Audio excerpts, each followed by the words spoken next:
शिक्षा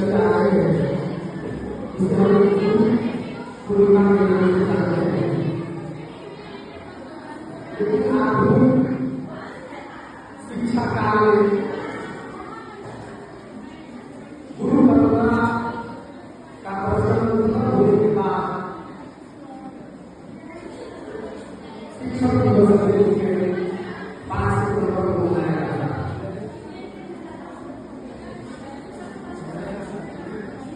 आज का दिन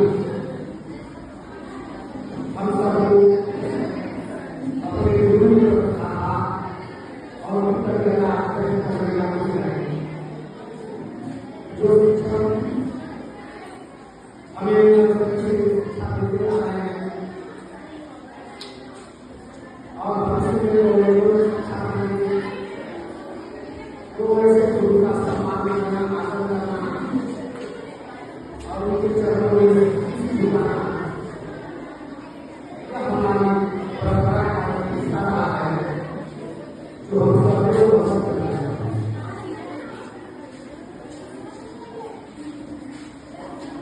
यह परंपरा भगवान राम और भगवान कृष्ण जी अपने गुरु के साथ मनाते हैं। रामायण में एक वाक्य है, बंद और गुरु पर परंपरा का सूर्य की सुधार अपने गुरु प्रातः और श्रद्धा भक्ति के साथ उनके चरणों में अपना शिष्य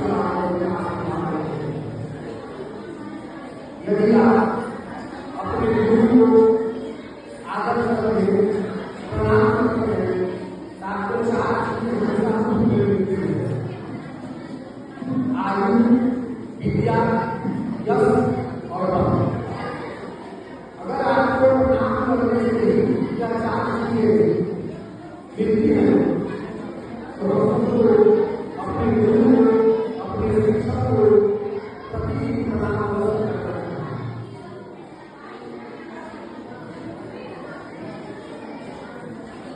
और आज के दिन आप सबको भी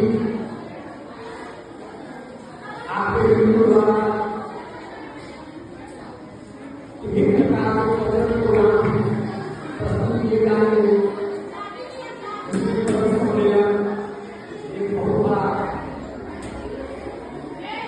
अविस्मरणीय कार्यक्रम है। आप सब इस वीडियो का आनंद लें और आप सबको मेरा आशीर्वाद धन्यवाद।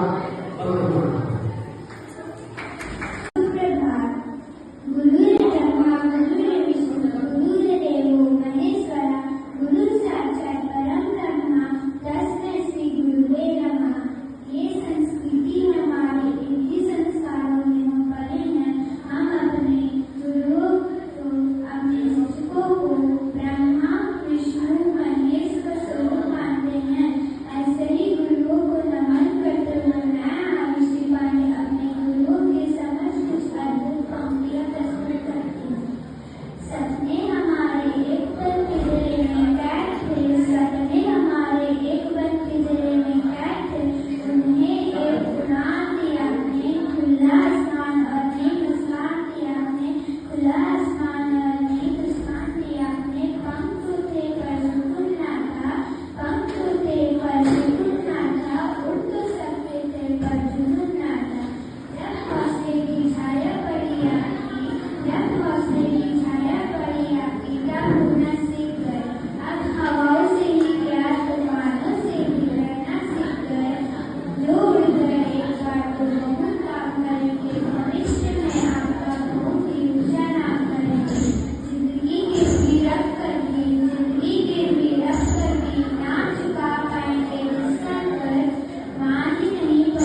जाता था। घड़ी पर मेरी नजर रहती थी, समय पर नहीं आता था तो मैं उसे ढूंढने पड़ोस में चली जाती थी। लेकिन अब मैं लाचार हूँ, बेबस हूँ, कोई बस नहीं चल रहा है, मेरे आंखों के सामने मेरे बच्चे को निकल रहा है, ना मैं चिल्ला रही हूँ ना किसी को बुला रही हूँ। इस घटना ने मुझे परेशान कर दिया है। अभी मैंने अपने बच्चे का बचपना भी नहीं देखा कि इस मोबाइल की दुनिया ने उसे जवान कर दिया है, उसे जवान कर दिया है।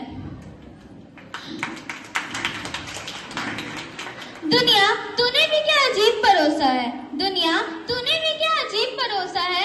आज लोगों को गुरु से ज्यादा गूगल पर भरोसा है, गुरु से ज्यादा गूगल पर भरोसा है। उदास गांव का मेला है क्योंकि यूट्यूब पर ही सब खेला है। ऑनलाइन रामलीला ऑनलाइन हो रहा है, कला संस्कृत के साथ रो रहा है, कला संस्कृत के साथ रो रहा है। आज रिश्ते संवाद से नहीं चैट से जिंदा है, आज रिश्ते संवाद से नहीं चैट से जिंदा है। हम फेसबुक के कैदी, ट्विटर के परिंदा है, ट्विटर के परिंदा है। हमारे ग्राम के नाम पे बस इंस्टाग्राम है, हमारे ग्राम के नाम पे बस इंस्टाग्राम है।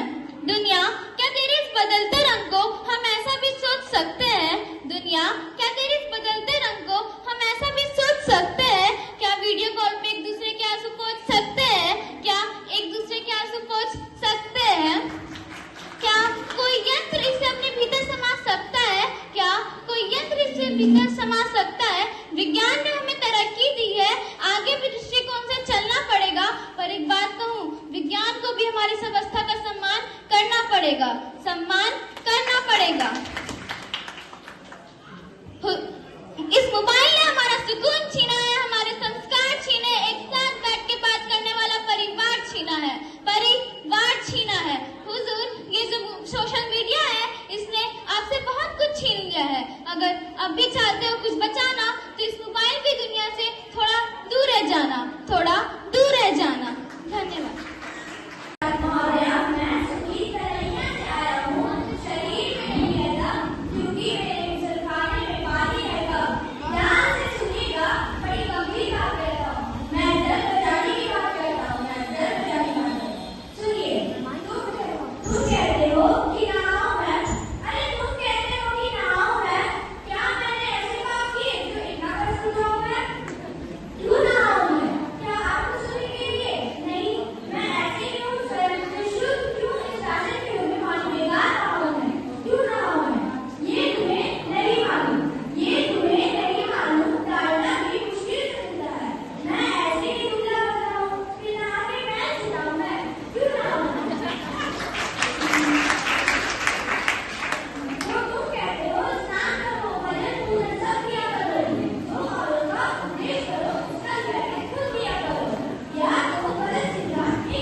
आप सभी को मेरा सुप्रभात। मेरा नाम पीहू सिंह है और मैं कक्षा छठी की छात्रा हूँ। मैं आज आपको उनके बारे में बताऊंगी जिनकी वजह से इस दुनिया में हमारी पहचान है। वो हमारे पिता ही हैं जिनकी वजह से इस दुनिया में हमारी शान है।